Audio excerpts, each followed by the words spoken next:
just the way the wanting agenda from the limbic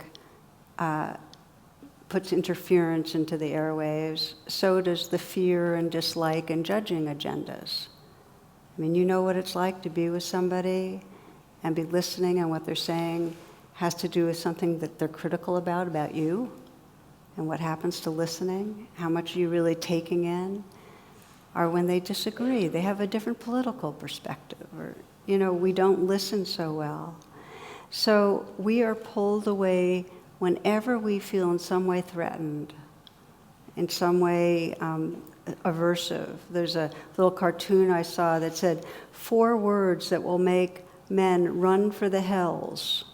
We need to talk. That's for couples. So when we're feeling judgmental, when we're feeling blame towards a person, very hard to listen. There's also an understanding that it's hard to listen, and this is more in terms of societal roles, when there's an imbalance of power. So take a situation where somebody in a work situation, workplace status is higher, the listening gets torqued because one person is in some way threatened, could either be hurt or rewarded by what's going on in the conversation. That tightens us. We don't listen so deeply. You can see it with the imbalance in race. If a dominant white person feels superior, they're not going to be as interested, caring, respectful, and taking in. If somebody that is a person of color feels inferior, they're going to feel more threatened and not so free to be able to just listen and take in from the dominant culture. So there's this sorting to protect or defend. Now again, as with wanting agenda, the aversion and fear that hijacks listening is not always to do with the other person. Because sometimes we don't want to listen because we feel, I don't have enough time. How many of you have noticed how much I don't have enough time affects listening? Can I see by hands? Yeah, I know that one very well. So, okay, we'll do the same thing we did before. Let's take a little moment to pause.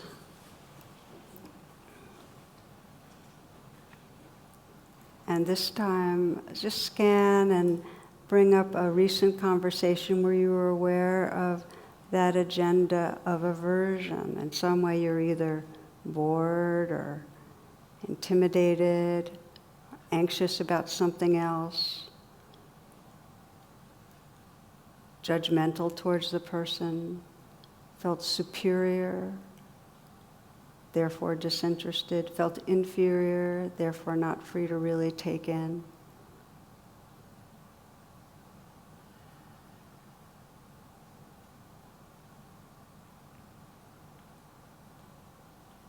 Notice how it affected listening,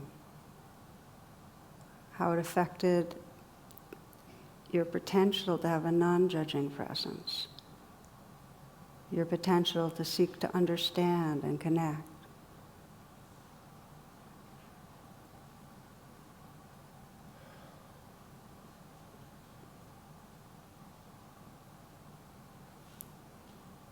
Continuing to investigate, there's a very deep level and more subtle fear that stops us from listening. And it's the fear of not being here. So just for a moment, reflect on this, that rather than listen, we're preparing to reassert that we're here. Just sense how that might be the case. That when somebody's speaking, we're uncomfortable or embarrassed if we don't have something to say back. We don't know who we are when we're not planning our response. So this is a very strong tendency to assert a self who knows something, who exists.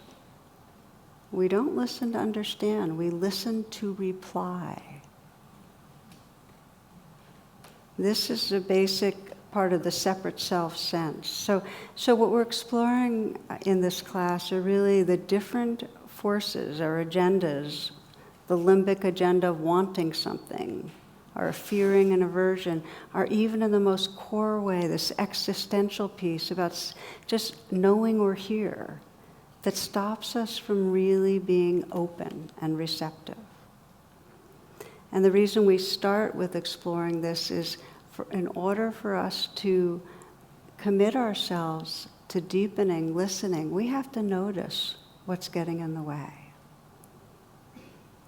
I often speak of that circle of awareness and the line that goes through it, and everything above the line's in consciousness, and below the line is when we're not in consciousness.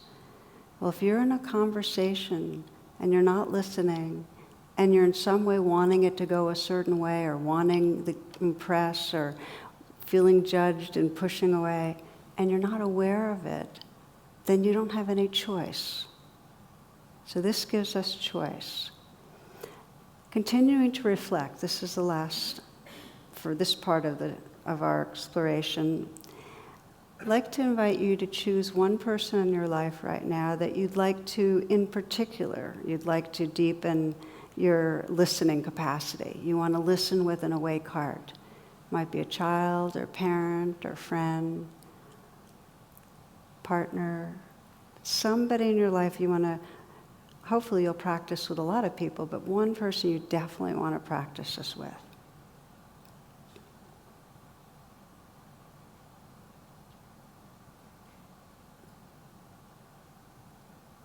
And if you can bring up a recent conversation,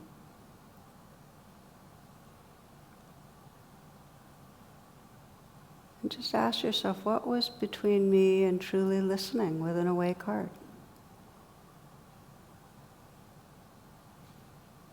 Which of the agendas?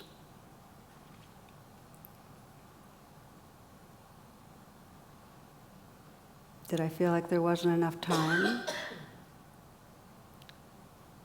Yeah, did I feel there wasn't enough time? Did I want to be doing something else? Was I anxious about something? Intimidated in some way? Was I wanting something like approval, cooperation? Was there a bit of a hierarchy in terms of power?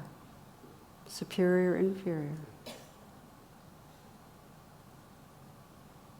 You might notice how you might have controlled the experience, distracted into your own thoughts, tried to cut off the conversation, tried to make something happen.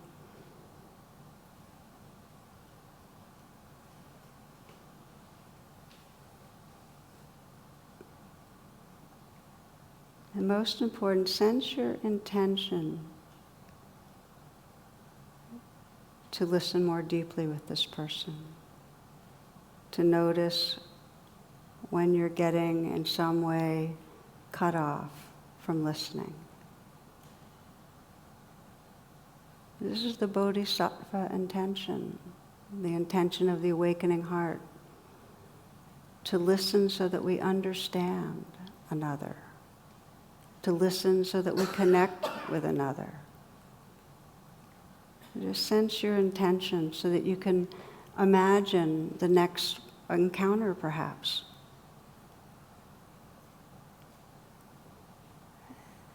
Beginning of the encounter, knowing I really want to listen with an awake heart, and being more there, more present. Mark Nepo says, to listen is to lean in softly with a willingness to be changed by what we hear. Listen with that freshness, that openness.